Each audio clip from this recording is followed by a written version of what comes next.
Okay, there's two sorts of interest payments that we have to look at and understand in this number standard. The first one is called simple interest.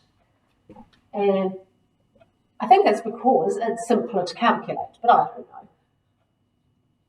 Because the second one is not called complicated interest. But anyway, the formula for simple interest is just the principal amount, which we call the interest equals the principal amount times the rate as a percentage times the time. All right, so it's quite an easy formula to actually manage with.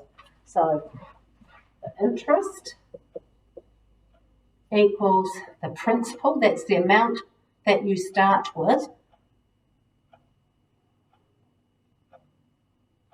It's the same as the principal of the school. And the rate, so 17%, and the time, which is like in months. If the interest rate is per month or per year, then it will be in whatever that particular measurement of time is. So let's have a look. We might have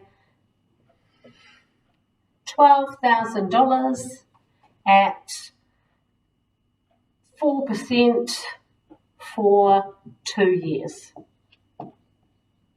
Okay, so we've got $12,000 that we've borrowed. We want to know what we're actually paying as interest. So we're going to find out that the interest is 12,000 times 4%. So either 4 over 100 or 0.04 times 2 years. Put that in our calculator to work it out because we can't multiply 12,000s.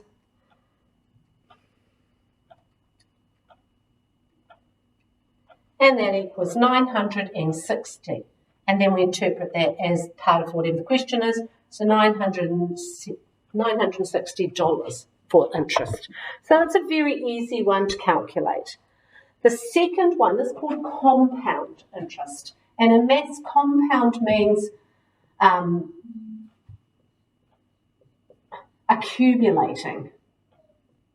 All right, so it keeps adding on. And these days, this is the interest that the banks use because this is very unfair in that after the first year, you're not getting interest on the interest. Whereas compound interest gives you interest on the interest over the particular amount. So it divides it up into sections, and in the banks, compound interest is actually calculated daily. But in our particular example, we're going to calculate it by whatever the term period is. So for 2 years, we're going to calculate that as though it is a yearly thing.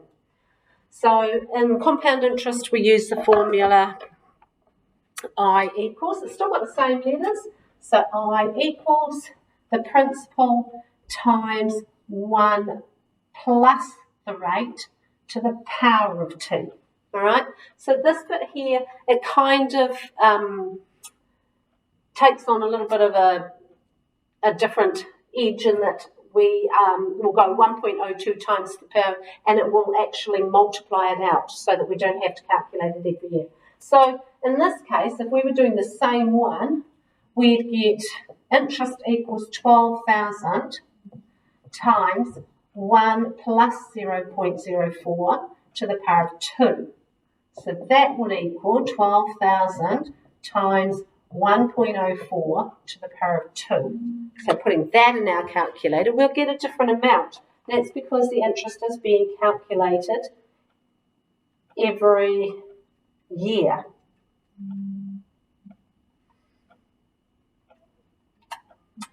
And that equals $12,979.20 because it's added it on. So, or $979.20 is the interest. So we wouldn't have that zero. All right, so that one adds it on to the original. This one is just the interest. Okay, this one adds it on. So this is the added on amount calculated with 1.04, or this is the added on amount. So $979.20 for this one versus $960 for this one. And that's why people complained about not getting enough interest, so the banks changed their way of calculating to this. And then people complained that they didn't calculate enough, so they went down to 6 monthly and then 3 monthly, and finally when computers became a big thing, they can calculate it on a regular basis and make sure that everybody is getting what they deserve for their deposit.